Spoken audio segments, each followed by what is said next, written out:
Good morning. Thank you.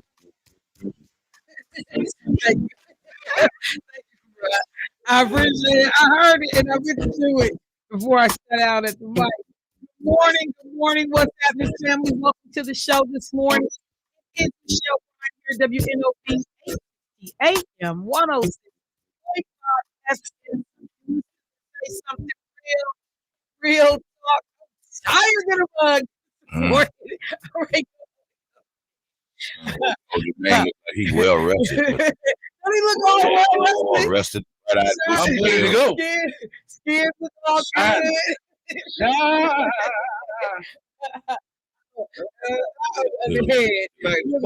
I'm about to pull them covers over my head. They stay out all night. They stay out all night. Oh my goodness. Let me say good morning to the bros in the studio. What up, Mr. Ryder? How you doing this morning? Well, got your 82-degree arms you out. understand me? I'm out here buff bag with them. Gotcha. It's about to be 82 degrees arms out today. Nah, actually, I'm doing pretty good, man. You know, I slept well. I went to sleep early last night on accident. Yeah, that sounds like slavery early, bro. Yeah, I mean early. I mean early. I went. And then he cops it off with by accident. Yeah, by accident. Yeah, that wasn't my intention. But my body said, "Sir," and I said, "Huh?" My body was like, back and forth. You lay down. I had no choice. No, but I went, worked out, had a great workout, and my intentions was to go and support my homegirl Star and her release. To support who? Star. Your home what? My homegirl. Well, it's so country. Where are you from? Jesus Christ. Man, I mean, you know, I done lived different places. You so picked up different accents. So I don't know what it is, man. My mama don't even know. She be like, I had you. What's going on? No, but I wanted to support her, and I took a shower, and that hot water laid me down. And I woke up this morning with my mind that just stayed on right. Jesus. Hallelujah. He said he woke up this morning with his mind stayed on Jesus. So I was ready to go this morning. Amen. So much about that story don't sound right. Just move on. Most of it don't sound right. My mama don't even know it. She be asking me, "What?" I don't know. So much. So confusing. So confusing. What up, Mr. Debo? How you doing this morning, bruh? I too am tired. I too just sing as yourself America. as you kind of They send me to alluded to the fact that kitchen you when were company comes, but I eat well. Exhausted. And grow Certainly had a wonderful day on yesterday. The weekend itself as a whole was just beautiful. Why we got the radio voice? For lack of a better word, because I'm on the radio. why we got the Blues Cafe voice? Why we got the radio voice? What I did want to say to you was that Jermaine had me under the impression that you were not going to be here today. Why? We was under the impression. Now, what are you see, about? he want to point fingers, but we gonna be French today. And wait a minute. First of all, let me just say, you see how messy he is? Mm-hmm. Because I've been sitting in this studio 15. And he didn't say nothing about it. He said nothing about it. 15 minutes. So then he gonna wait till he go on the air. On the air. Yeah, that's why. One of these days, I'm gonna tell him a whole nother one on the air. Get his head I'm an opportunist. Wait, the kids is listening. They gonna bust his head right away. But we gonna have a conversation on Friday. We gonna have strong words. One of them, yeah. What are you talking about? Well, no. I know you had made mention that you were going to be departing at some point this week, and we wanted to be certain, and he wasn't certain either. What was I? So we just wanted, and just as we were about to call you. Whoa. It ain't we was about to call you. We ain't French on that part. I was about to call you. Yeah. Get this it right morning? Now. Yes, because we weren't certain. So it's certainly glad to have you here this morning. It's always a pleasure to, oh my God, you are so look into your eyes, especially on a Monday I after. need a shovel up after here. not, it's like 3 days we go without seeing Michelle. Oh my God, she's not here Friday. She's not here Saturday. She's not here Sunday. So certainly glad to have you back in the fold. You know, all 3 days. I am out on Wednesday and Thursday, even though I'll be doing my show. I'm just gonna be doing it from California. Shell. And what part, may I ask what part you're going to? Palm Springs. Palm Springs. Yeah. So I'll be doing the show from Cali. Now they don't do like spring break and stuff like that down there no more, do they? Not anymore. Well, they don't have it as big as it used to be, but it used to be huge. Yeah, see, I never did. I would always do spring break in Florida. I never did it in Cali. So yeah, but I'm gonna do the show live from Cali. So well, good. You went to Did you miss the me? listening party? Yeah, we did the listening party yesterday. How was that? We start off the chain. Of course, there's always some of your cousins gonna be there. So for folks don't know, who was the listening party for? Star Red. And this is a she is R&B blues singer, launching into Southern Soul. She Southern Soul. Most recently did a piece with Sir Charles Jones, national recorder. I actually a legend that he started so young. So he has worked with some of the greats. He's just a legend himself in the Southern Soul game. Festival. Yes, and he can draw that crowd. So he did a tune with her brother, who's a country singer, did some writing. Red. Yeah, Jarvis Red did some writing. Yeah. So just excited about what's going on with her, and we actually had her on Saturday. We did 2 hours with her where she told me what to play, what to say. Oh, that's right. Yeah, it was gonna be the takeover. Yeah, she took over too. She took over. Did so she? We're really excited about what's going on. I know that they're going to be going to Nashville on next week for the CMA, the Country Music Awards. They're doing a set out there. Somebody hired them to play, and then she just got back from Atlanta filming the video with Sir Charles for Lick Back is the name of the tune. Just check it out. You can go on YouTube and type in Lick Back by Star Red, and it'll pop up full production. This is Michelle Pitt's daughter, right? This is Michelle Pitt's daughter. Okay. Some of you may know her as Tiffany Terry, but as a Southern Soul artist, she has chosen the name Star Red.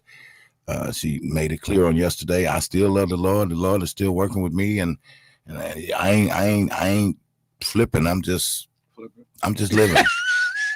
I'm just living. Okay, little bro.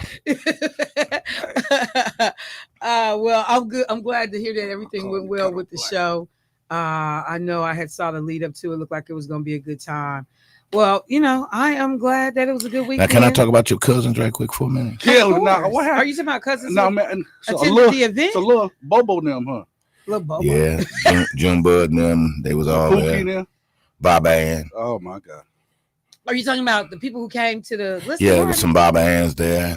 Well, why? What they do? Because they, and I got on the mic at the facility. I said, some of y'all should be just downright ashamed of yourselves. Why? To the way you just loaded those plates up like that with no consideration. Oh, please. Lisa K's catering showed they behind, man. Okay.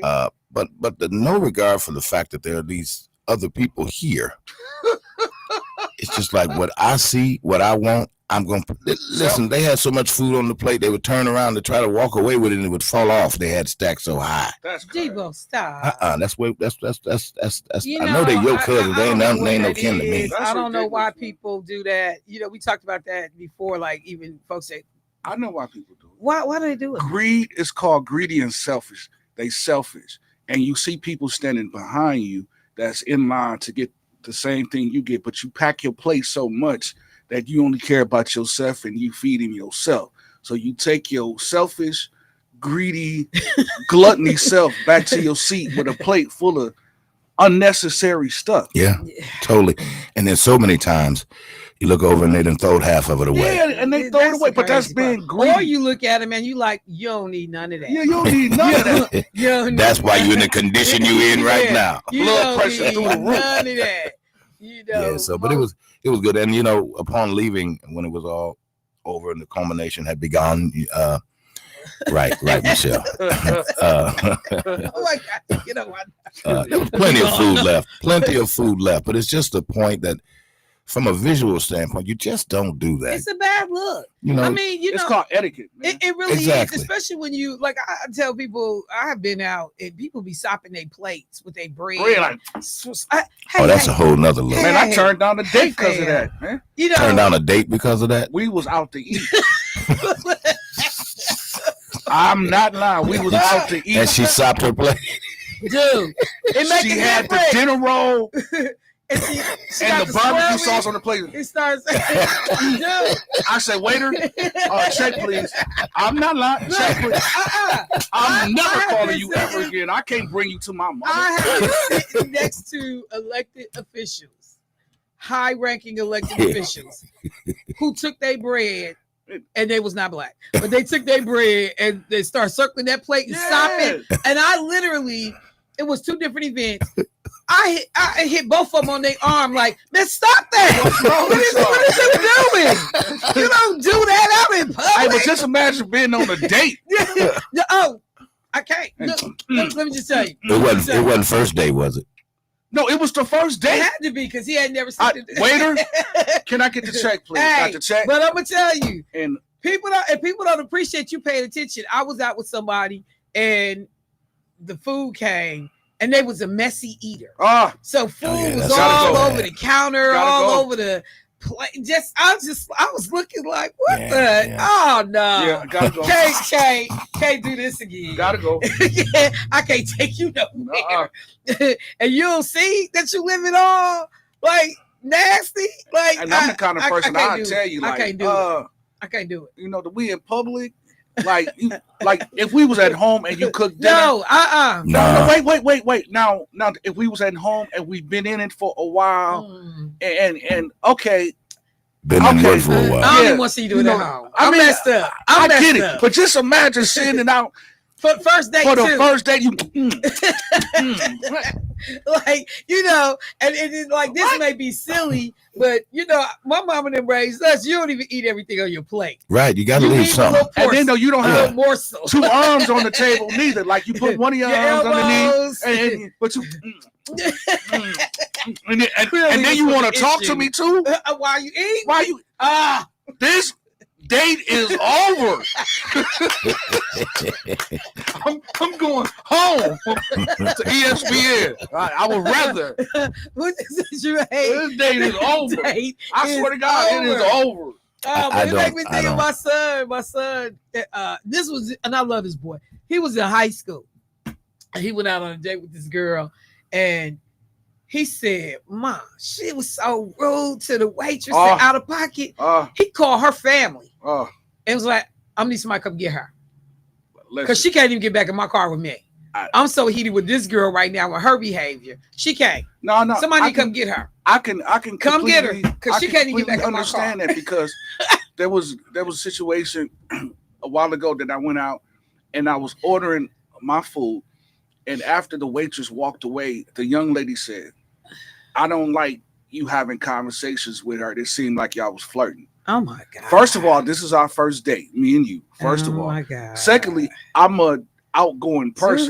So I'm just boo-hoos you messing but with. This is why, again, this is right-handed God. This is why, again, man, I move how I move, because I'm tired of this, man. Your screening man, I need to hire a secretary. Because I go out with them, they say something crazy, I'm leaving. Call me. I literally can look at people and be like, so my mama used to be able to do it, but she not here. She in Texas. So. All my friends will tell you, I don't know what it is, but I can look at people and be like, no, I can believe that, because my mama told me about 95% of the women I bought to her. No. Hell no. You know you're tripping, right? I'm not lying. It's like, no, son, no. And me being hard-headed. My great aunt, she's deceased now, but when Jackie and I first started dating, and I told her, I said, "Well, Auntie, I think I got me one now. I think this is the one I'm on." She said, "Well, let me be the judge of that." I said, "Okay." She said, "Well, bring her by the house Monday." Yeah, that's right. I'm gonna make lunch and we're gonna sit down. That's right. That's right. And when we left there, she said, "That's her," and that's been 30 years ago. Okay. Yeah, I mean, it's something to be said. Women know. And she I'm gave just that glad, for just a moment to have this conversation on air. Yeah. Because, like, I went in Dollar Tree on Friday. I had to get some stuff out of Dollar Tree. Some balloons, because it ain't no place else to buy balloons in the city now. You know, they saying that's the new boycott spot. Yeah, say what? You know, that's the new boycott spot. No, Dollar General is a new boycott spot. It's Dollar General. I heard Family Dollar, actually. Well, the one Jamal Bryant called for is Dollar General, because it's mostly Southern stores. Ain't nothing worth $1. Yeah. But so, like with the party store closing over off of Brown Deer Road, now if you want balloons, you got to go to Bart's down in Menominee Falls. There's no place to go in the city to buy balloons. So I had to buy some balloons on Friday. So I went up in Dollar Tree. And so first, as soon as I walk in the door, it's this lady talking to her children. Oh my God. It was disgusting. I just looked at her with all of the disgust that I could muster on my face. Like, do you know how you sound talking to these babies right now? Mouth just filthy. And you talking to children. They was looking like they was under 8 or 9 years old. Wow. And just every other word, a cuss word. The other words were one cuss words. You was calling them out their name. And it just was disgusting. But while I'm in the store watching that, but thank God she was walking out with her trifling behind with these babies, the music come on in the store. Oh boy. And the music, and it's loud. It's not like, the elevator music. It's loud. Rap music. F-U, F-U, F-U, F-U, F-U is being said, the full words. That's it. In the song. Then one was about having sex, and it was saying the F word for having sex. And I looked at the young lady that was helping me. I said, who is playing this music up in here? And I said, where's the manager at? And so I said, was that him that just walked by? She said, yeah. So he ended up having to wait on me because he got busy in there. And I said, hey, bro. I said, this music is out of order, fam. Yeah. And he's like, yeah, no. Yeah. What you mean? Yeah, I'm going to turn it off. I'm like, they was playing in the Walmart? No, they was playing it in the Dollar Tree over on Brown Deer Road. They was playing it over the PA system. Yeah, over the PA system. F-U, F-U, F-U, F-U. And then literally, I want to have sex with you, F-U, F-U. And I'm just like, bro, it's kids walking around in here, older people walking around in. Why is this being played in this store right now? So that was a hot mess. Can I ask you something? Of course. What? So, and I hate to say it, but I'm gonna have to ask you. What? Was the store filled with Archon? It was black folks. And was the manager? The manager was black. Archon. Yep. And he was old enough to know better. He wasn't no young manager, like 25, 30. He was looked like he late 30s, early 40s. But I'm like, bruh, I know this music is out of pocket up in here. Why would you be? Why is this my shopping experience? And why is this? Why do you think this is okay? And then if a regional manager or somebody walked in the store, then you'll be looking like a fool because this mess is playing. You don't never know who walking in this store. I was just about to say that. You never Sometimes know. They will send undercovers just to spy and see. Yeah, mystery shoppers, all kind of stuff. Fast food, they'll send quality assurance kind of people to come through. Yeah. So I just had to say, I was really, really, really frustrated with that this weekend. And one other thing I was frustrated with, and then we'll get to some news. I gotta take a break. Michelle, I just wanted to say this. Ironically, when you just said that about the story you just wrapped up, I went through the same thing this weekend, and it's really been top of mind for me to pay attention to the experience that I receive when I go in some place to spend my money, because if it don't look right, and I'm not made to feel like, and I can't find things, and they always out of this, always out of that. If the experience ain't right for me, you don't look for me. I'm not coming back. I'll go to a different location. But I've been big on the experience itself. But one of the things I have been trying to make sure, but I do this all the time anyway, is if I'm gonna tell you too, I'm about to stop messing with y'all, and this is why. This was my experience in y'all store today, and it was out of order. But I'm gonna just say this too, real quick. I went to a restaurant this weekend. I've been a couple of times. Their food is excellent. And so I had a taste for something. I was like, yeah, I want that. So I went, ordered my food, and you know how much, you kind of add it up in your mind, like what your food should be. Uh-huh. And I noticed my bill was like about $10 higher than it should have been. But I went ahead and paid for, and it was a to-go order. It was a to-go order. Uh-huh. So waited in my car for 20 minutes for it to get ready, went back in, got it, and left. But when I got home, I took a second and looked at the bill because I'm like, I know these people charged me about $10 more than I was expecting to pay. They had charged me 15%. Gratuity? They talk about a takeout charge. Oh boy. So you paid 15% of whatever your bill was. So my bill was like $70, $60, some mess. So you charge me $10 to take my food out of your restaurant that was a takeout order? I wonder if they are doing it because if you sit in a restaurant, they can charge you the they're gonna charge you the gratuity. So I wonder but if they been slick. But that has to be a certain number in your party, right? They can't just charge you gratuity on your own. No. Some restaurants now are doing it for an individual. It's just built in, even on a party of one or two or three. Yeah. At first it was a large party, 4, maybe 5, 6 people. Yeah. But I just couldn't get over. And like when I tell you that changed my mind about me going back there, because I'm like, I'm not gonna pay you 15% of my bill to walk my food up out this door. They should have told you. Well, they're charging you for the paper goods and the different carry-out containers that they would need to facilitate this order. It is a styrofoam little container. It wasn't even no nice one. Yeah. With the one I can, put in the microwave and reheat my food and reseal it. Right. It wasn't even a nice Maybe one. take it to work with you the next day. No, it wasn't even a nice one. It was one of them basic BS styrofoam containers. And they didn't even give her no peppermints in a toothpick. You ain't get none of that. No chocolate. So no peppermints. So I just gotta say, like I said, I ain't gonna. Was the food good? I said it. I prefaced my comments by saying I get it. The food is excellent. It didn't change the taste of the food. But I don't give a damn if it's excellent or not. I'm not gonna be paying you 15%.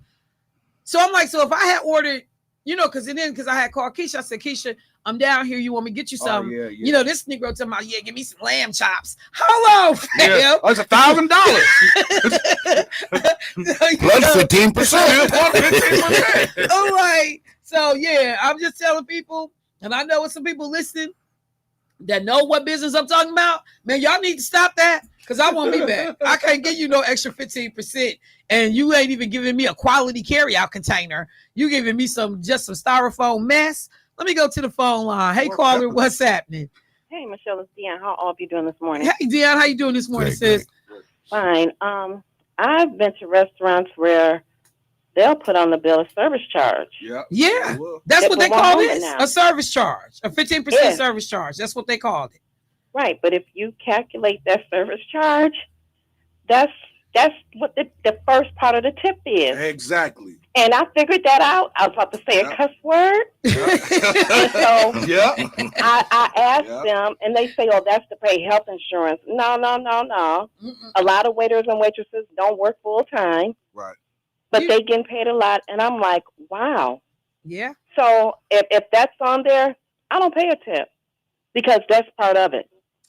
Well, I tell anybody, you better pay attention to these checks these days because we just get them and just pay them.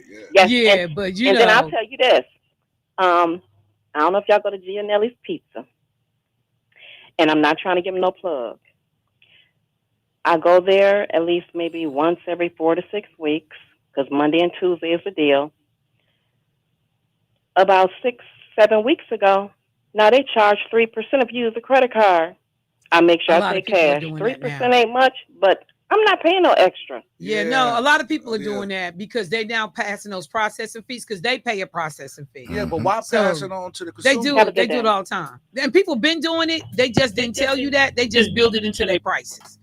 Thanks, Carl. I appreciate it. But no, like especially if you're a smaller business. And so if you take a car that's why it used to be, you would see stores that say we got to have a $5 minimum to take a car. Oh yeah. Right. You know, like McDonald's, you can buy a cup of coffee with your debit card. And McDonald's, because they so big, they can absorb it. But smaller businesses is like, to even make it worth our while to take this card from you, you got to do at least a $5 minimum, on your charge. So I'm not really, because on average, they're paying at least 50 cents on that transaction, that debit transaction or that card transaction. And and then depending on, like, it's better now, but then folks used to have to wait on their money too. Yeah. True. So you gotta wait for your money to get put back on your card. Right. So no, for the business, the vendor, the retailer. So once his system batches out at the end of the night, he didn't get that money immediately. It has to batch out, then it has to go through a process, and then the money gets put back. So why is it that if I use my card with the gas station, and if I use it on the pump, it's like a $150 hold or $200 hold on your card? You in the hood pump? Yeah, everybody don't do that. Everybody don't do that. You at a hood pump. But why do they do that though? Because they're trying to make sure that that they get their $50 that you go. Well, that they gonna get their money. Yeah. So you put a $250 hold on my card? But you at the hood station, because real stations don't do that. We made technology catch up with us, because my uncle was famous for filling up and driving off. I ain't even gonna sit on the bottom of there. Well, I'm just gonna, So now they don't even turn the pump on until you come inside or you pay at that. Because it used to be.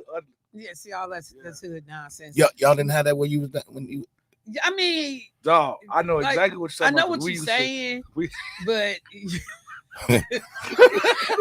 but I tell people one way to get around, and it depends on when you put your card in, if you saying, like, if it say you put your card in at the gas pump and you have the option to put the in, or you can bypass that, just hit enter. Yeah. Bypass it and just hit enter. It builds you. It builds your card very different. So one way holds money, the other way does not. It's great. Yeah. So it's probably the difference between debit and credit. It is.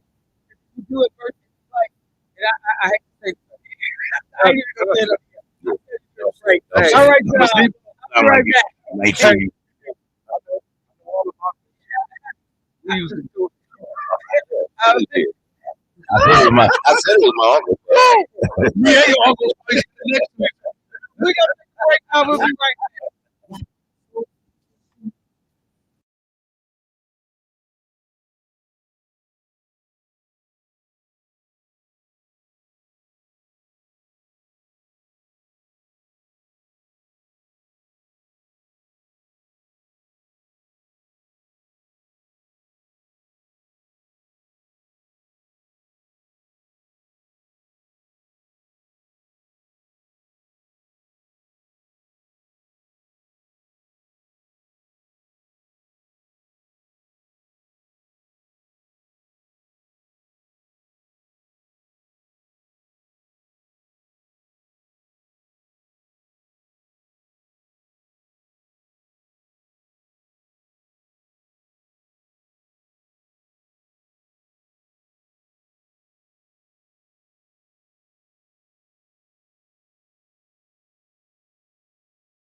with your host, Bryant, on WNOV.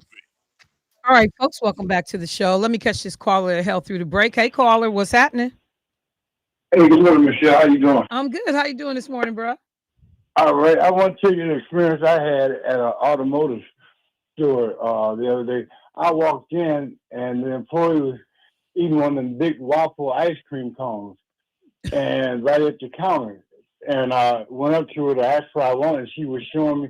I was asking her what I wanted. So she walked down the aisles with this. Shit. What's happening? Can you hear me? Yes, I can. Turn your radio off. Oh, yeah. Wait a minute. Hold Okay. on. I thought I did. Yeah. Automotive.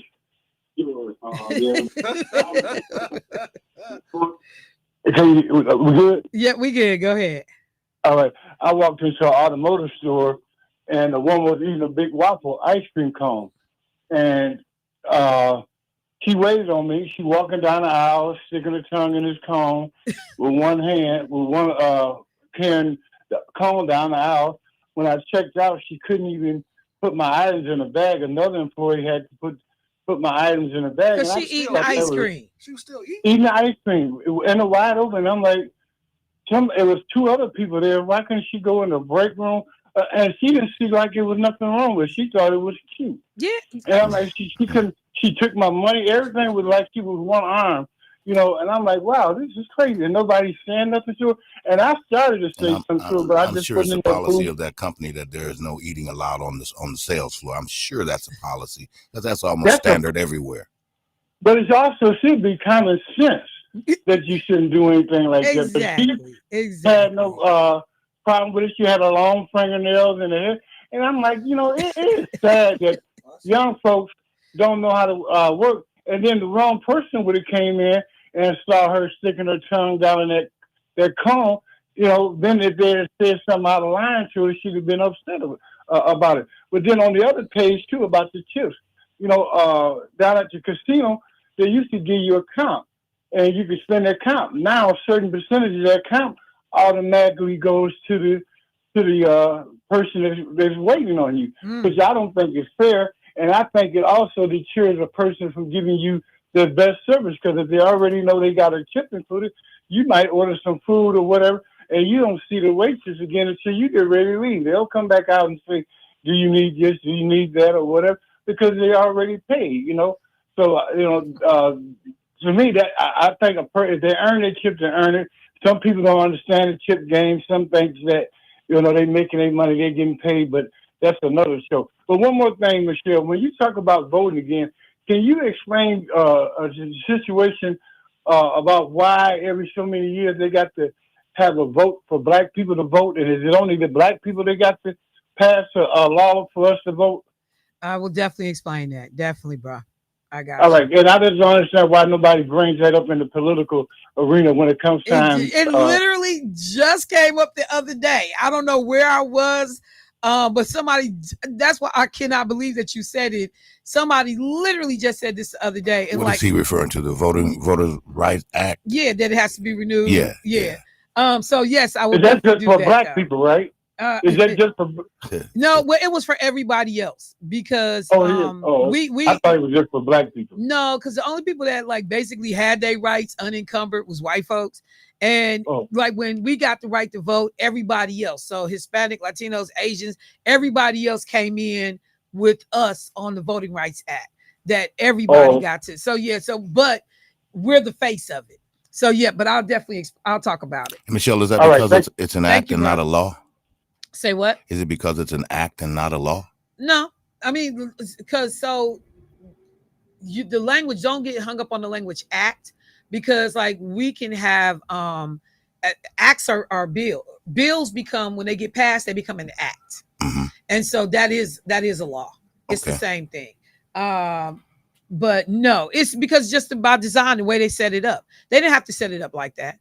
They didn't have to do that, and they could fix it. And they, you know, trying to get it done is like just the craziest mess in the world. But no, we shouldn't be going through that every 25 years. But I will talk about it because I definitely had some people bring it up. So let me do a couple of things real quick. First of all, let me take a moment to acknowledge the passing of one, I think she may have been the last remaining Black woman who was a member of the historic 6888 Central Postal Directory Battalion. Many of you may have now seen the movie that Tyler Perry did that featured, what's my girl's name? Kerry Washington in the lead, that talked about this troop of African American women who were deployed to try to deal with the backlog of mail of the U.S. Postal Service. They had sent men to do this job, white men to do this job. They sent white women to do this job. Nobody had been able to get a handle on getting all of this mail. I think they said 19 million pieces of mail that had to go to soldiers, some of which, was not addressed properly, may have only had a first name and an initial. Like, some of this mail was in horrific conditions. Hangars that hold planes, hangars full of mail. And this Black troop gets sent over to do it. They are thinking in part that it's a setup. And but you got people advocating for them to be able to do it, and they not only do it in they get all this mail distributed, they do it in record time. So Anna Mae Robertson, and I'm taking this directly from the journal, or who am I taking it from? I'm taking it from TMJ4. So Anna Mae Robertson, one of the last living members of the historic 6888 Central Postal Directory Battalion, passed away on May 30th at the age of 101. Her passing marks the end of a remarkable life dedicated to service, family, and quiet heroism. Chosen to lead this year's Juneteenth celebration, her family will proudly represent her as Grand Marshal, a role that speaks to the profound impact she made both in her community and on the world. Born in 1924, Ms. Robertson lived through some of the most defining eras in American history, and she helped shape them in return. During World War II, she served as a 6888 Central Postal Depository Battalion, known as 6888, the only all-Black, all-female battalion deployed overseas. Their mission was to sort and deliver millions of backlog letters and packages to U.S. soldiers in Europe, reconnecting them with home and lifting their morale under the harshest conditions. Their story, long overlooked by history, has finally begun to receive the recognition it deserves. Just last month, Ms. Robertson and her fellow battalion members were awarded the Congressional Gold Medal for their service, a long overdue tribute to their courage and contributions. Her daughter, Cherie Robertson, has spent years ensuring that her mother's story and that of the 6888 is never forgotten. Quote, "We need to know our history," she said. "I think if we knew our history, people would be inspired to do good, be good, and to overcome all the obstacles that we may encounter in life." Her daughter, Denise Muhammad, reflected on the power of seeing her mother's story brought to life in Tyler Perry's recent Netflix film, The 6888. Quote, "I heard my mother throughout my childhood talking about her experience with the 6888, but at the time, I heard the stories. I watched the movie and I felt the stories. And that was a totally different experience. It was emotionally overwhelming." Anna Mae Robertson was not just a veteran, she was a beacon, a mother of 8, a community pillar, and a woman whose legacy reaches beyond borders and generations. As Milwaukee prepares to hold one of the nation's largest Juneteenth celebrations, this year's tribute shines a special light on Mrs. Robertson's extraordinary life. Her appointment as Grand Marshal, though now posthumous, serves as a fitting recognition of her resilience, courage, and enduring impact. As her family leads the parade in her honor on June 19th, they carry more than just her memory. They carry a legacy of Black excellence, perseverance, and unshakable pride. In lieu of flowers, the family asks that you please send donations to the Tabernacle Community Baptist Church for the Anna Mae Robertson Scholarship Fund. Rest in power, Anna Mae Robertson. Your story lives on. Your service will never be forgotten. And that story was done, I think that was Gideon Rardine over at TMJ4. I'm not sure. I have to go back. Oh, no, that was Andrew Williams. My bad. Andrew Williams did that. So I just got to take a quick second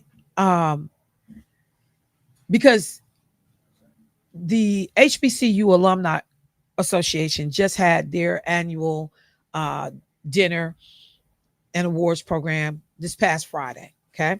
If you are not a member of the HBCU Alumni Organization, I encourage you to get connected through your HBCU Alumni Organization to be a part of this. Because the job that Dr. Lakeisha Myers does with the other folks that are a part of this is just phenomenal. And they acknowledge service of historically Black college attendees and alumni.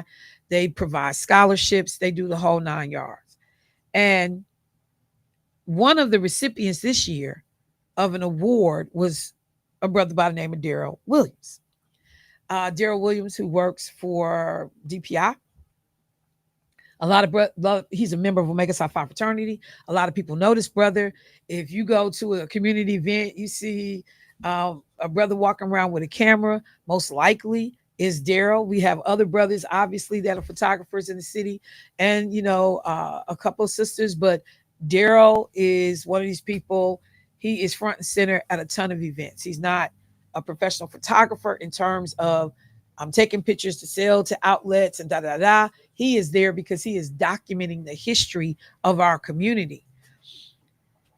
Daryl, and I wasn't there. I helped set up for the HBCU Awards, but then I left. I had something else to do. But in hearing that Daryl had gotten an award, Daryl talked about being one of, I think he said 10 children. It was some crazy number. And he talked about not having, I think it was indoor plumbing until he went to college. And so there are some people that go to a HBCU and, the dorms is this and the dorms and that, and people complain and that. And, here is this brother saying these dorms was the best looking thing I had ever seen because we had not had this in our home. But he goes from talking about everything he did to graduate, and you look and realize where this brother is now, a storied military career veteran. But it is because of Daryl Williams. One of the photos that is mentioned in the article that Andrea posted and that a lot of people have seen is Kerry Washington and Anna Mae Robertson together. Kerry Washington is actually in Miss Robertson's home. And, both of them just elated at the opportunity to engage and meet one another. Daryl Williams was responsible for starting the ball rolling on facilitating that meeting. Kerry Washington in town doing political stuff for the Kamala Harris campaign. Daryl Washington, active with veterans groups and veterans, concerns, reaches out to me and says, Michelle, it would be great if we could get Kerry Washington to meet Miss Anna Mae Robertson, because this is at the height of the 6888 coming out, the movie. I make a phone call to a sister by the name of Martha De La Rosa. I say, Martha, and because she worked with the campaign, is there any way we can make this happen? Martha De La Rosa says, let me get on it. She calls me back. We should be good. Get me Daryl's contact information. I connected two of them. I stepped back. The next thing I know, not only is Kerry Washington going to meet Anna Mae Robertson, when I talked to Daryl, she is at her home, sitting at her knee on the floor, having a conversation with Miss Robertson. The pictures that Daryl took are beautiful from this event. And, and I looked at all these little pieces that went into making that happen. Here, Kerry is playing these historic characters. And right here in Milwaukee is one of the women that actually participated. It is fitting that Juneteenth was going to have Miss Robertson be the Grand Marshal. Kudos to whoever made that decision. But, I think about Dr. Lakeisha Myers years ago years ago, honored Anna Mae Robertson at the state capitol years ago. And Congresswoman Gwen Moore pushes for the Congressional Medal of Honor for them. But it takes all kinds of people paying attention to make these major events happen. But the one takeaway before I move on to some other stories is this. Y'all, have these conversations. Talk to your children about your life experiences, your grandparents, your mamas, your daddies, your ancestors, because she was talking about her experiences. And at some point, her children are listening. What did one daughter say? I've been hearing these stories my whole life. And the daughters work to keep these stories relevant. Make sure that we are passing down. I love what the daughter said. When we understand, I say it all the time, when we understand who we are, we know that there's nothing we can't do. Absolutely nothing. If anybody has not seen the movie, you have to go on Netflix and check out 6888. You have to. Go to YouTube if you don't have a subscription to Netflix, and there are huge segments of the movie on YouTube, but you got to do that. All right. And while I'm doing that real quick, let me just say on the vein of history, a couple of crazy stories broke. Well, were reported. I shouldn't say broke, but were reported in relationship to our history, our ancestors, and things we need to understand. What do I mean?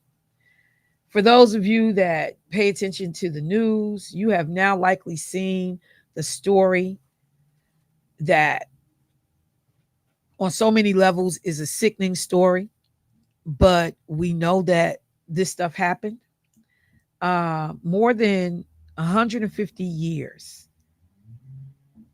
And let me just say this. Let me say this. Because what I'm about to say, if you got children listening, maybe not, depending on the age of the child. And it also is disturbing, okay? But more than 150 years after their heads were severed from their bodies, so more than 150 years ago, Black people who had been enslaved or, come into contact with certain folks had their heads cut off of their bodies, and their heads were shipped to Germany for research. The craniums of 19 Black people, which were recently returned, will be memorialized. They just happened were memorialized, I should say, this past Saturday in a ceremony down in New Orleans. Dillard University president Monique Gilroy said at a news conference on Wednesday of last week that the memorial would be about confronting a dark chapter in medical and scientific history while choosing a path of justice, honor, and remembrance. Those who will be honored died in the city's charity hospital in 1872. Their heads were severed and shipped to Leipzig University in Germany to be studied.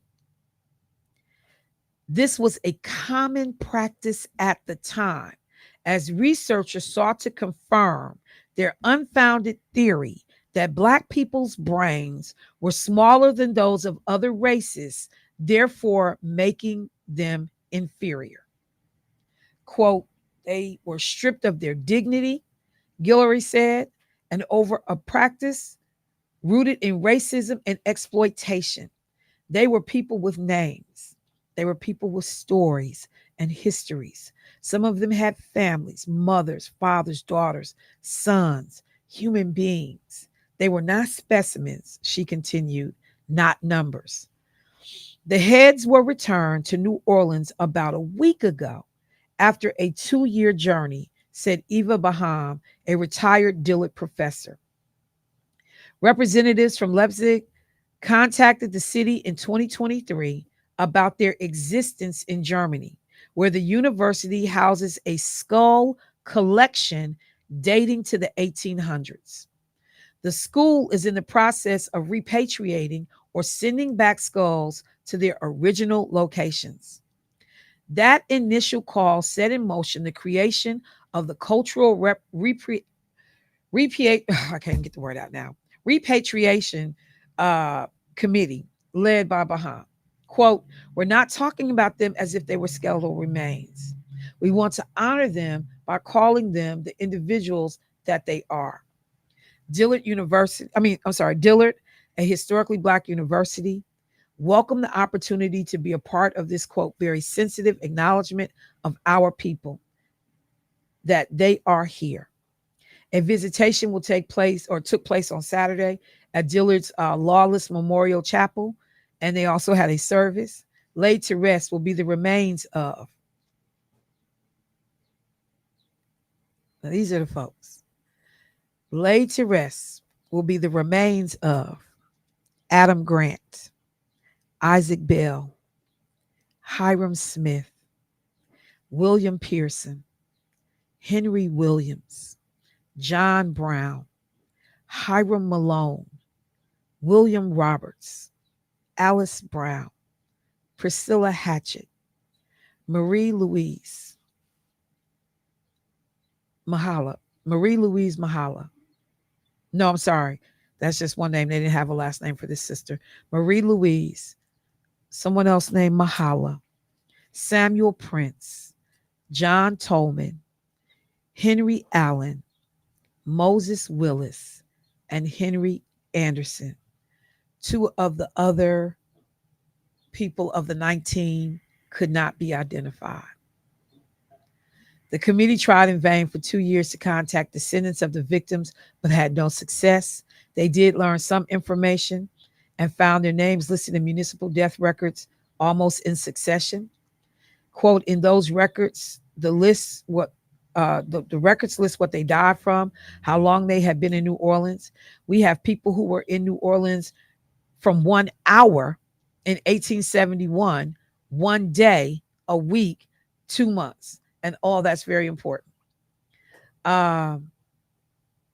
So there's more to this story, but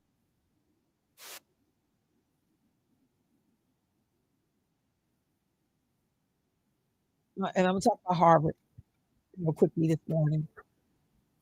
The people literally cut off the heads of Black people and sent them for study around the world. It wasn't just because everybody in this world damn near was hell bent on trying to make the claim and prove that Black people were mentally inferior to everybody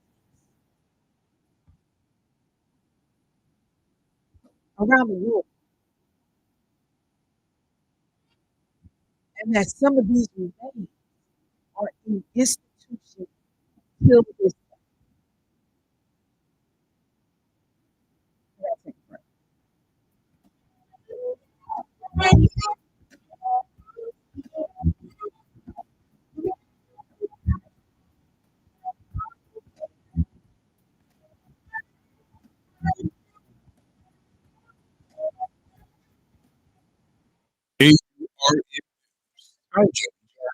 The U.S. housing market is feeling the heat, and average Americans are bearing the brunt. Pending home sales dropped more than 6% in April, according to the National Association of Realtors. All four regions of the country saw losses, with the West hit hardest. The group's chief economist says high mortgage rates are playing, even though there are more homes on the market. Buyers just not biting. It's the latest sign that the Trump economy, which continues to favor the wealthy, is making life more expensive for everyone else. While corporate profits soar, everyday Americans are finding it harder to afford a place to live. The new data shows home contracts fell nearly 8% in the West, nearly 8% in the South, and 5% in the Midwest. Only the Midwest saw a slight year-over-year gain. There is some good news for buyers. Home prices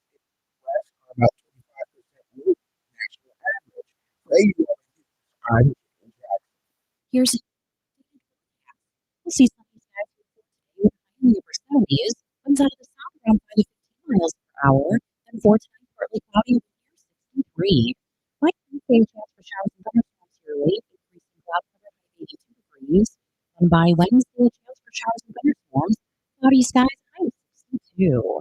Thursday, a slight chance for rain, late partial sunshine, 66. A meteorologist, Jennifer Bucci, scan AM 816 The Voice. The Granville Blues and 10th anniversary is a party that 2 weekends back to back. June 20th, first ever. June 27th, 28th, and 10th. All shopping at Whitney Hall.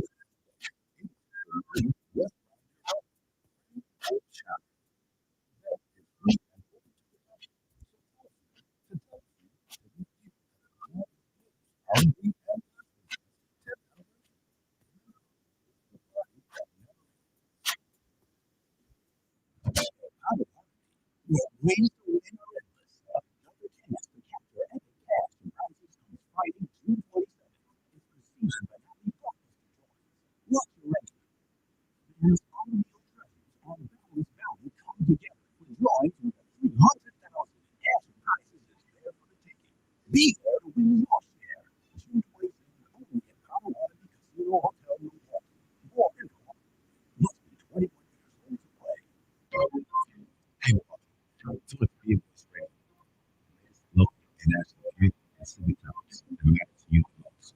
Every Monday and Tuesday at 11 on Instagram and 6.5. You're listening to WNOV 860 and W293 106.5. Milwaukee.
Now,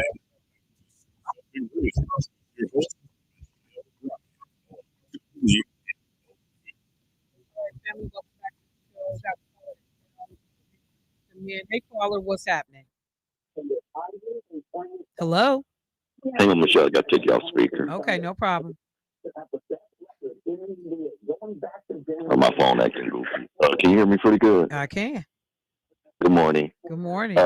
Michelle, I had a question to ask you, and I tried to do some research, and I couldn't find it. A young lady in church was telling us yesterday that Donald Trump shut down all the Job Corps. Is that true? Yes. And I will, I'll explain what he did. He misplaced all these young people that are trying to do something for their lives. Yeah, because there actually were stories about it locally here about what would happen, but what they said is they called it a pause, but basically they have shut them down. And I can take a quick second and update you on that. Lord have mercy. Oh, and he. Oh, MJ, Yeah. how was it? Michelle. Oh my goodness, Michelle.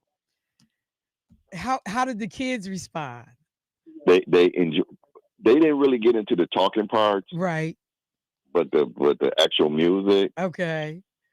But Zamir ran out of gas. He didn't, and his song is Thriller. So the last one, he said, "I saw the Thriller song," and I'm like, "No, Zamir, I tried waking you up, but you know he had to be sleeping hard, Michelle." Yes.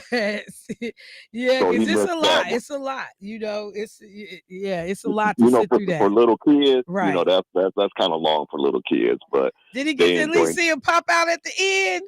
No, Michelle, No, that's the best part. What? Michelle, he missed the last two songs, and he missed that. I was shaking him get up because Ah. I woke him up one of the songs, and he looked at me and he went right back to sleep. So, but all this morning, him and his brother just singing all the Michael Jackson songs. So they had a good time, and they Nana bought him a glove and a T-shirt. Oh, okay. Well, I'm glad y'all went though. I talked to a couple other folks who was there on Sunday, and folks said that it was more of us there, that they had a good time. So I am It was so more who glad. there on Sunday. Yeah. It was more who there. More black folks. No, it wasn't Michelle. I don't know who telling that because when I'm Well, looking around, Michelle, I'm like all these, and they was older white folks too, about my age, or but that's the music we grew up on. So yeah, I yeah, didn't yeah. see a whole And bunch of look, black well, let people me say down this. there. When I say more, I mean more in comparison to how many of us have been there in previous nights. Oh, okay, So yeah, okay. not more like, oh, it was a whole bunch. We had not more than 6, Because I was trying to count them, Michelle. I'm like, yeah, okay, yeah. 1, So 2, 3. let I'm me trying to count. let me clear up my more. My bad. Let me clear that.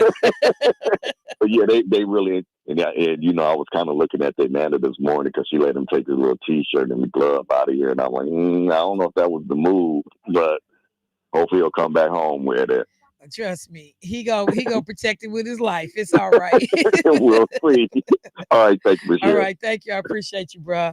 Yeah, I did hear from probably about 3 or 4 people who had saw MJ this weekend, and they all talked about having a good time. But yeah, that's a real production. 3 hours intermission. So trying to get the little babies to get through that had to be a lot. Let me finish this piece up real quick though on Dillard, and then I'll circle back around and hit what George talked about in terms of Job Corps. Let me make a real note real quick because that has been on one of my lists to do this week. So just to finish out this vein in terms of our folks, you also may have noted the story about Harvard University, that they will be relinquishing 175-year-old photographs believed to be the earliest taken of enslaved people to a South Carolina museum devoted to African American history as a part of a settlement with a woman who says she is one of the subjects' descendants. The photos of the subjects identified by Tamara Lanier as her great great great grandfather Renty, whom she calls Papa Renty, and his daughter Delia, will be transferred from the Peabody Museum of Archaeology and Ethnology to the International African American Museum in South Carolina, the state where they were enslaved in 1850 when the photos were taken. A lawyer for the Lanier family said on Wednesday. The settlement ends a 15-year battle between Lanier and the university to release the 19th century, and I'm going to mispronounce this word, but I think it's daguerreotypes, which were a precursor to modern day photographs. Lanier's attorney, Joshua Koskoff, told the Associated Press that the resolution is an unprecedented victory for descendants of those enslaved in the U.S. and praised his client's year-long determination in pursuing justice for the people she has identified as her ancestors. And there is an amazing photo of this sister, who is the great granddaughter. It is just it's just amazing. It is absolutely amazing. But they go on to say, quote, I think it's one of I think it's one of one in American history because of the combination of unlikely features. To have a case that dates back 175 years, to win control over images dating back that long of enslaved people, that's never happened before. A key question of the case was whether Harvard could legally be allowed to continue owning dehumanizing images of enslaved people who couldn't consent to taking part. The Massachusetts court system ultimately sided with Harvard on the question of ownership, but allowed Lanier to continue to pursue emotional damages from the institution. So think about that. I couldn't give consent for my photo as an enslaved person. Harvard owns these. And think about now what we have to do in order for somebody to have a picture of you. You sign a release, unless it's something, out in the public domain. Harvard said Wednesday that it had long been working to relinquish ownership of the images, to quote, put them in the appropriate context and increase access to them for all Americans. So again, you're not going to get the photos back to a descendant of one of these enslaved people. Y'all going to decide what's best for how Black people's photos should be handled. Just think about that for a moment. Negotiations between Harvard and Lanier's lawyers resulted in a settlement that included the removal of the images from Harvard's ownership. On Wednesday, Lanier stood holding a portrait of Papa Renty while arm in arm with Susan Moore, the great-great-great-great-granddaughter of Harvard biologist Louis Agassiz, who commissioned the images on behalf of the university and whose theories on racial difference were once used to support slavery in the U.S. Both great-great-great-granddaughters, one of an enslaved people and another one of a man who exploited them, praised the resolution. That's the other thing. If you see this photo, it's crazy because it's this Black woman whose relative was enslaved and this white woman whose relative commissioned the pictures to further his research to prove that Black people were inferior. This is a moment in history where the sons and daughters of stolen ancestors can stand with pride and rightfully proclaim a victory for reparations. The pilfered property, images taken without dignity or consent and used to promote a racist pseudoscience, will now be repatriated to a home where their stories can be told and their humanity can be restored. What did we just get done here and down in New Orleans? Humanity. Humanity, justice can be restored. Moore called the images captured by her ancestor a deeply racist project. This victory reminds us that the meaning of such objects in museums can and should change. This woman standing next to me, she knew all along she was not small and she was not alone. And caller, I see you and I'm coming, but I just want to wrap it with this by saying this. In 2019, Lanier, the Black ancestor of this enslaved man, sued Harvard, alleging that the images were taken without Renty's and Delia's consent and therefore unlawfully retained. The suit attacked Harvard for its exploitation of Renty's image at a 2017 conference and in other uses. It said Harvard has capitalized on the photos by demanding, quote, a hefty licensing fee, because that's the point I wanted to get to. That you're not just using these photos, and one of these photos, when you see it, you will recognize it. It is iconic. When you talk about photos of enslaved people, this photo was used all the time. Harvard had to pay a licensing fee to be able to reproduce that image and to use those photos. So there was money being made off these photos. Agassiz came across Renty and Delia while touring plantations in search of racially, quote, pure enslaved individuals born in Africa. To create the images, both Renty and Delia were posed shirtless and photographed from several angles. To Agassiz, Renty and Delia were nothing more than research specimens, the suit said. The violence of compelling them to participate in a degrading exercise designed to prove their own subhuman status would not have occurred to him, let alone matter. In 2021, a Massachusetts court ruled that the photos are the property of the photographer, not the subject. a stance affirmed by the Massachusetts Supreme Court. However, while Harvard sought to have the case dismissed, the state's high court allowed the case to proceed on Lanier's claim on emotional distress damages. The state's highest court recognized, quote, Harvard's complicity in the horrific actions surrounding the creation of these daguerreotypes, saying that Harvard's present obligations cannot be divorced from its past abuses. Listen to that line. Your present obligations cannot be divorced from past abuses. In a statement, Harvard said it had been long eager to place the Zealy daguerreotypes with another museum or other public institution. This settlement now allows us to move forward towards that goal. See, Harvard on some BS. They on some BS. So again, this is another story. It's a lot more to talk about. But these photos are actually going to make their way to South Carolina, to an African American History Museum. But y'all, when people tell you we should be over it, we should move on, you know, Black people need to let it go.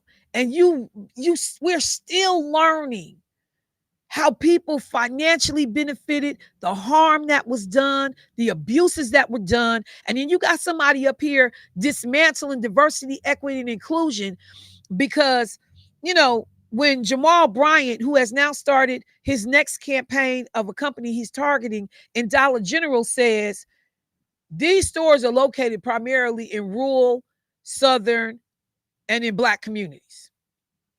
But your management makeup is less than 2%. Most of the Black people working for these companies have no trajectory towards promotion or being able to rise in the organization.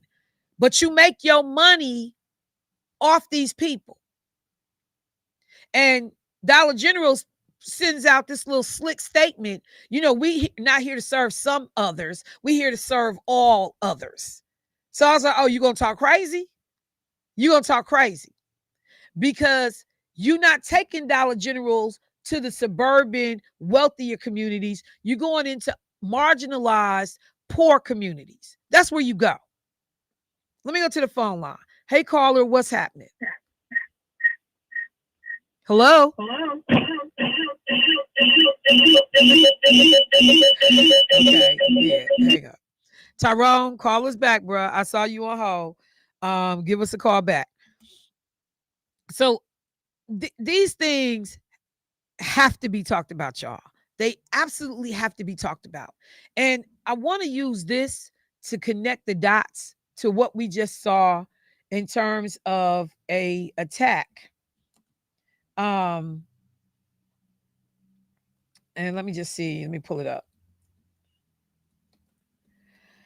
So last week, we saw two young people who were engaged to be married that were killed in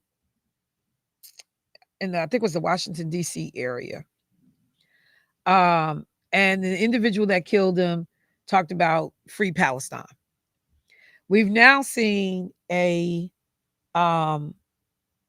attack on a group of Jewish people who had come together. I think it's a weekly vigil that was done to be able to pray for the return of these individuals who were taken in the October 7th attack by Hamas in relationship to Israel. Okay. This happened in Colorado. And a man who had a flamethrower and a Molotov cocktail set people on fire yesterday at a Jewish community event in Boulder, Colorado. At least 8 people were injured. They ranged in age from 52 to 88. The guy did not run. I heard, some commentators like, he didn't even run. We got to see if he's mentally deranged. He didn't run. But I say that all the time. If you're going to do something, stand on it. 10 toes down. Why shoot somebody and then run away? If you bad enough to do it, be bad enough to stand there and deal with the consequences. And so this guy, his name is Mohammed Sabri Solomon. They said he yelled "Free Palestine" during the attack.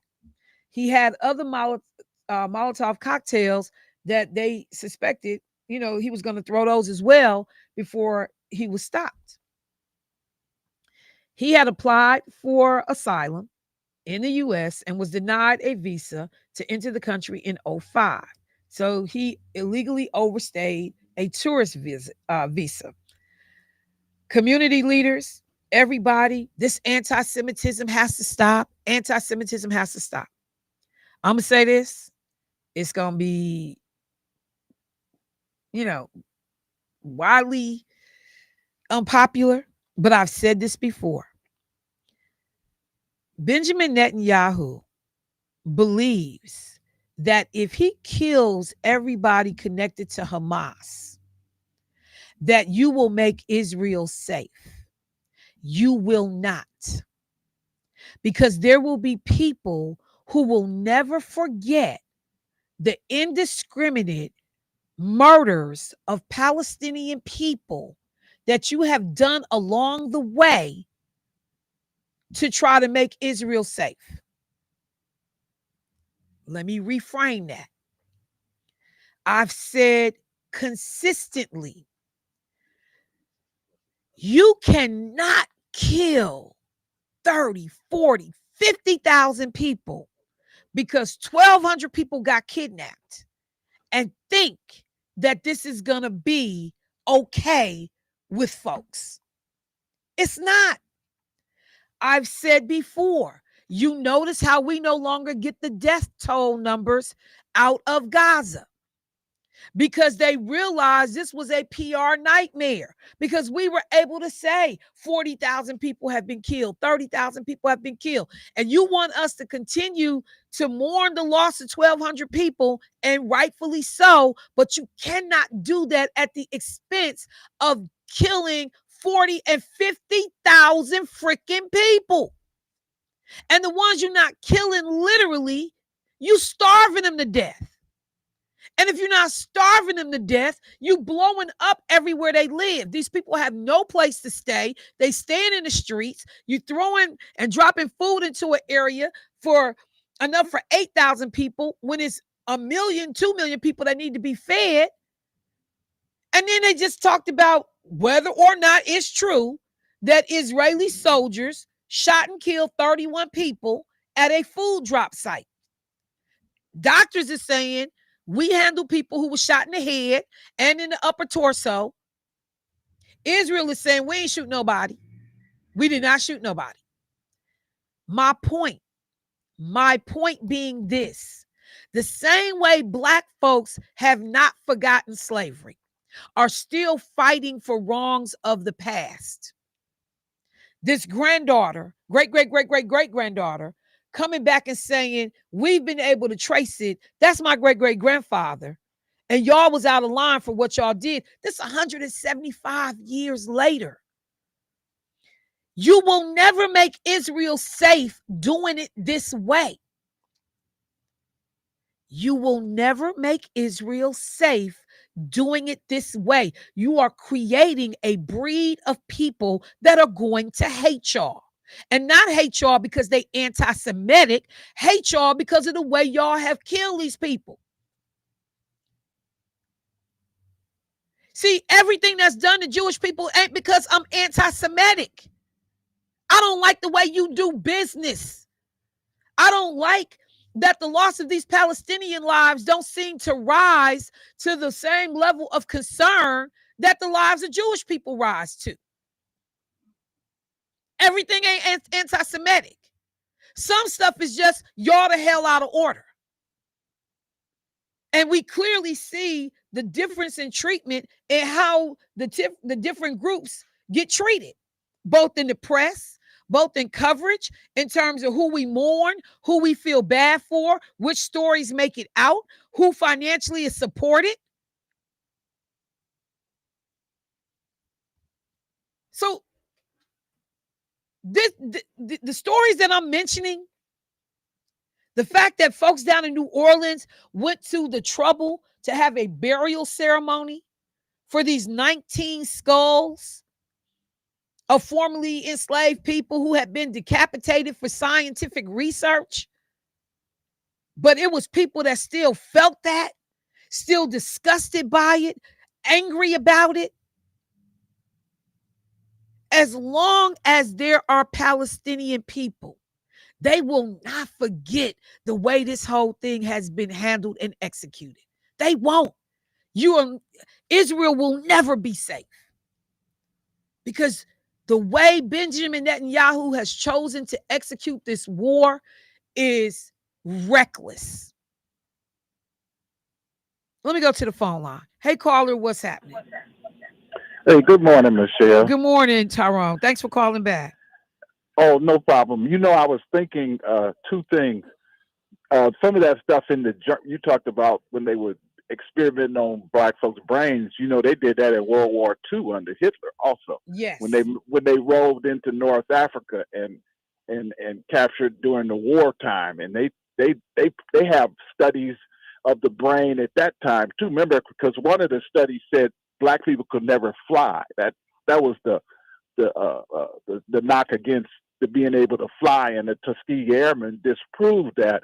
But they were using all of these statistics and all of these tests they were doing illegally on black folks to try to make sure that they basically couldn't do anything but just be.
Climate change.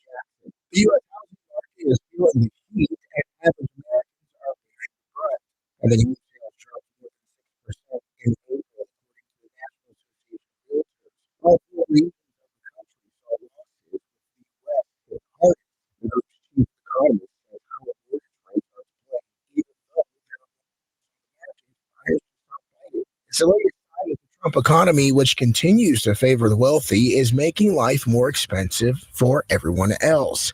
While corporate profits soar, everyday Americans are finding it harder to afford a place to live. The new data shows home contracts fell more than 8% in the West, nearly 8% in the South, and 5% in the Midwest. Only the Midwest saw a slight year-over-year gain. There is some good news for buyers. Home prices in the Midwest are about 25% lower than the national average. For AURN News, I'm Jamie Jackson.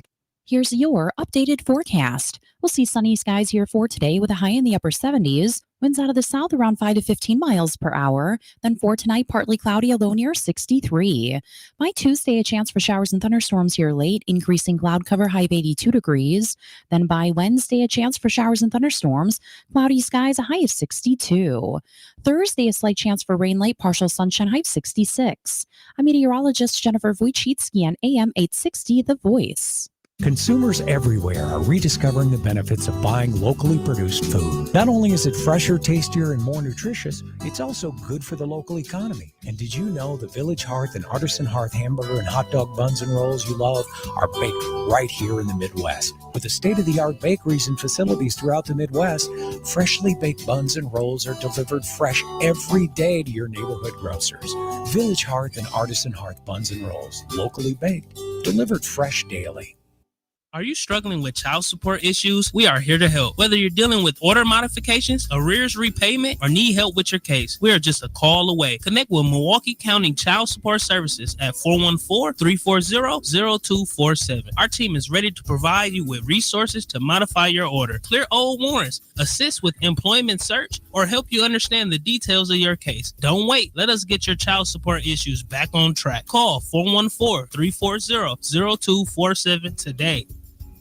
In times of crisis, every act of kindness makes a world of difference. WNOV 860 AM and 106.5 FM have partnered with legendary singer and songwriter Stevie Wonder, Kathy Hughes, founder and chairperson of Urban One, and the Brotherhood Crusade to respond to those in need. We're coming together to provide emergency food, clean water, medical supplies, and shelter for those displaced families, and that's just the beginning. The reality is this is a time that necessitates healing and helping.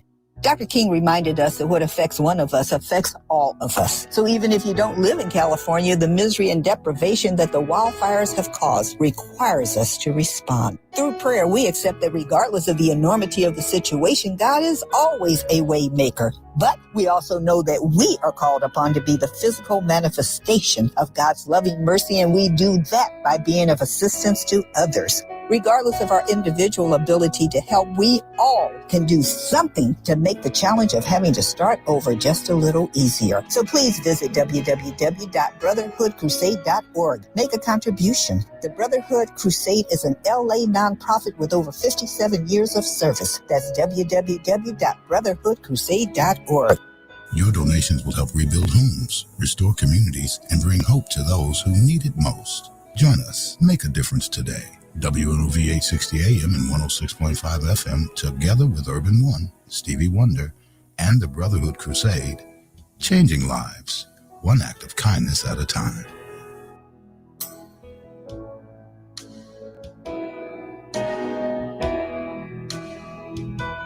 .860 AM, 106.5 FM, WNOV, The Voice.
Now, back to Say Something It Real with your host, Michelle Bryant on WNOV. All right, folks, welcome back to the show. So real quick, and I'm going to do more justice to this conversation this week. But George, somebody said can't listen on the website or Facebook. We are having internet problems here at the station, so they are working on it right now. Thank you so much for everybody that's flagging it for us this morning. But we got folks literally as I'm speaking that are in studio with us trying to figure out what exactly is happening. Don't make me be a conspiracy theorist. Start saying too much. That part. Don't make me. All of a sudden. I don't do conspiracy theories, but all of a sudden your stuff start going out. But George asked about whether or not it was true, a conversation that he had heard about Job Corps centers closing. And yes, it is true. I think they take effect on June 30th. The Trump administration has said because of fake waste, fraud, abuse, this, that, and the other, Doge nonsense, that they are temporarily closing Job Corps centers. And I don't care what city, what state you look at. We know that Tom Barrett had worked to have a Job Corps center here in Wisconsin, in Milwaukee. It was a big deal. He had championed that for a number of years to be able to get those resources brought here. And so people are just devastated. But the Department of Labor announced that it will pause operations at Job Corps centers nationwide. They're saying some folks on the Capitol Hill are upset about it. We'll see, because it is going to affect students, communities, staff members all over this country, y'all. I don't think people realize how big Job Corps is. For folks that are like, well, Michelle, what do they do? It was established as a part of an Economic Opportunity Act, there's that word, Act of 1964, a free residential education and job training program for low-income people between 16 and 24 years of age. You could have housing while you finish your education in one of these Job Corps and receive the training and trade or whatever. So many kids that were foster kids, runaways, kids who had problems at home, kids who had gotten caught up in the juvenile justice system, these kids would go to Job Corps to be able to have some place to stay and get back on track and go on to become productive members of this community. The program serves, again, people in every state in this country. Tammy Baldwin, who is on the Appropriations Subcommittee that oversees the annual Department of Labor funding, called the step by the Trump administration, quote, in the wrong direction, exacerbating our state's workforce shortage, locking students out of good-paying jobs, and hurting our made in Wisconsin economy and businesses who rely on skilled workers to compete and grow. Congress appropriated funding for Job Corps, and the Trump administration can't just decide to not spend it because they want to make room for tax cuts for billionaires, she said in a statement she released on Friday. The department noted its decision to suspend operations, quote, aligns with Trump's fiscal 2026 budget proposal, talking about the financial challenges, but this money has already been earmarked. And you have young people who are in the middle of a program who getting ready to be behind out. Nowhere to go. These kids live on site. So you got kids, it is June 2nd. There are young people, 19 years old, 20 years old, who now have to figure out where they're going to stay in less than 30 days. All of this, people gonna have to be willing to take some hits. These cuts are temporary. We gotta feel a little pain. The rich people ain't feeling no pain. Donald Trump, his family, Elon Musk, they family, Bezos, Zuckerberg, just name all of the wealthiest people. None of these people are feeling any pain. The people who can least afford it, who can least endure, who live moment to moment, check to check, month to month, and being able to make the rent And you are telling some of our young people who need these programs to graduate, to be okay, to have a shot at life. Yeah, we closing these. We closing these. Congress has no say. They not stepping up to do anything. They just letting this man move willy-nilly, just creating havoc all over this country. We were one of the last places in the country to get that Job Corps Center. It was a huge win for Wisconsin and for Milwaukee in particular. So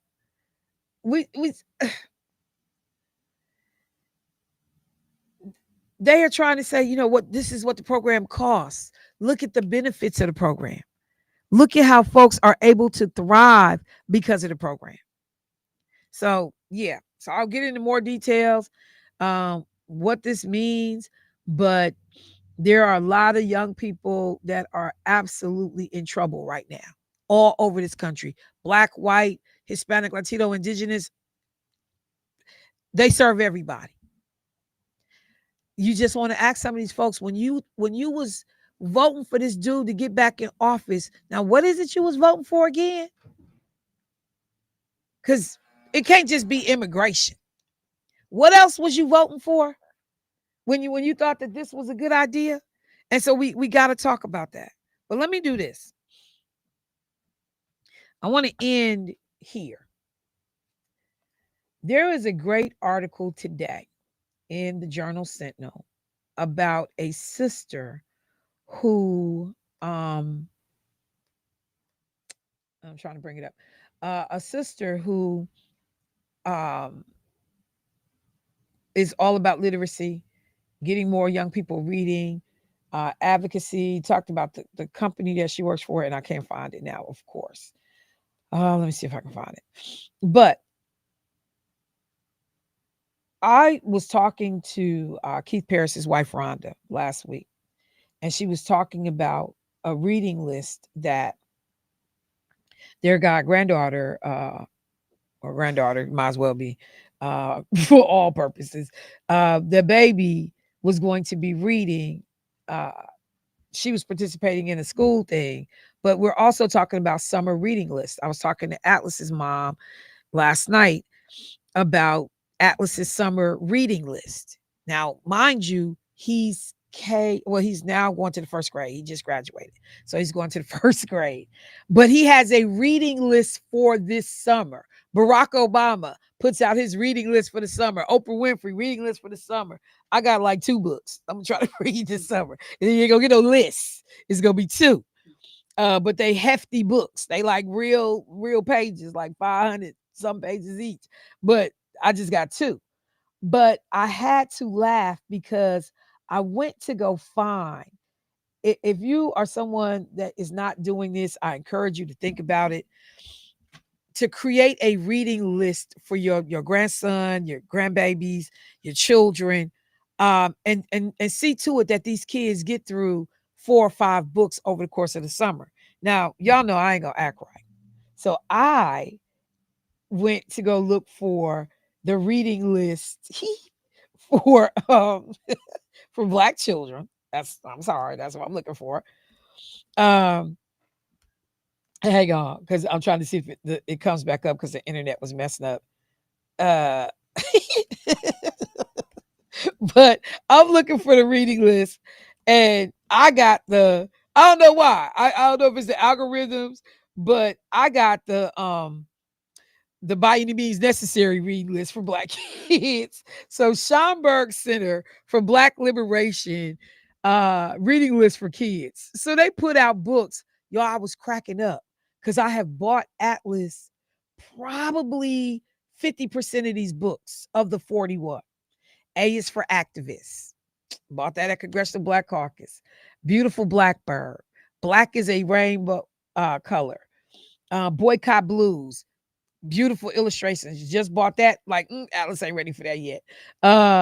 Crown. An ode to the fresh cut. And it's about your hair. The Day You Begin. Everett Anderson's Goodbye. Genesis Begins Again, Ghost Boys, Hair Love. A lot of us have seen that. The book on Harriet Tubman. Hey Black Child. Gave that book out. One of the books, I think I gave it to Kennedy, but the cover of this book, I bought it for me because I just wanted to look at it every day. It's a book by a woman named Grace Byers. It's called I Am Enough. And it's the prettiest Black child illustration with crazy big hair that, oh my God, I love this book. Like, as soon as you look at it, your pride just goes through the roof. There's a book about Juneteenth for Maisie, the Little Legends and the Little Leader series. My Hair is a Garden. I just picked this book up yesterday in my house because I was trying to decide if I was going to give it to my grandson or keep it for myself. Again, because the illustrations are so beautiful, I want this book in my personal collection, not just for my grandson. Roll of Thunder, Hear My Cry, Mildred Taylor, The People Could Fly, American Black Folk Tales. Like, y'all, there are all of these books that our children have the ability to see themselves represented, to learn about self-love and self-acceptance and accomplishment and what we are capable of. Please consider putting together a list of books for the children in your life. Please consider doing that. The other thing that I wanted to end with this morning is the city of Milwaukee. And I'm looking for, because I clicked away from the article, but the city of Milwaukee put either like $600,000, nearly $700,000 into supporting programs for youth this summer that children could attend for free. Programs that youth in our community, so your kids not just sitting around the house, they don't have anything to do, they missing, their education in that gap of summer break, but that there are these incredible opportunities that will not cost you a penny for your child to attend in terms of fees. And of course, now I can't find the freaking article that lists all of the different programs. Oh, nope, here we go. So before I get out of here. So the city has awarded $575,000 directly to the participating organizations so families can sign up for the programs at no cost. And this was done through the Office of Wellness, the old Office of Violence Prevention. And so the awardees and their projects: Alamo, YES or Yes Summer Camp, Yoga, Energy, Self-Healing, dedicated to nurturing the healing nature of youth. And for more information, you can call Melissa Blue Muhammad. That number, 414-595-8748. Another program, and that program runs through August 29th. Casa Romero, Youth Summer Enrichment Camp and Leadership Programming. Let's see. And I will do more tomorrow with these, but the City Champs Foundation, I'm so proud of the people at City Champs. That's martial arts. What these men were able to create, this program has now become a staple and a mainstay. I remember a lot of their early work with Lena Taylor when she was in the Senate. City on a Hill, City Summer Healing Program, delivering services of evidence-based activities to support emotional and psychological well-being of individuals and families. Diverse and Resilient, LGBTQ programming to support kids in the LGBTQ community. The HIR Wellness Institute, City of Milwaukee Summer of Healing. My favorite, Our Next Generation, ONG. My girl Latoya Sykes and Erica Tate, they help run this program, or Toya's the ED over there. A full 8-week, full-day summer camp that is free of charge. And the activities that these kids do are nothing short of phenomenal. Running Rebels is also in this program. And Silver Spring Neighborhood Center, Southside Organizing Center, Strive 365, Your Move MKE.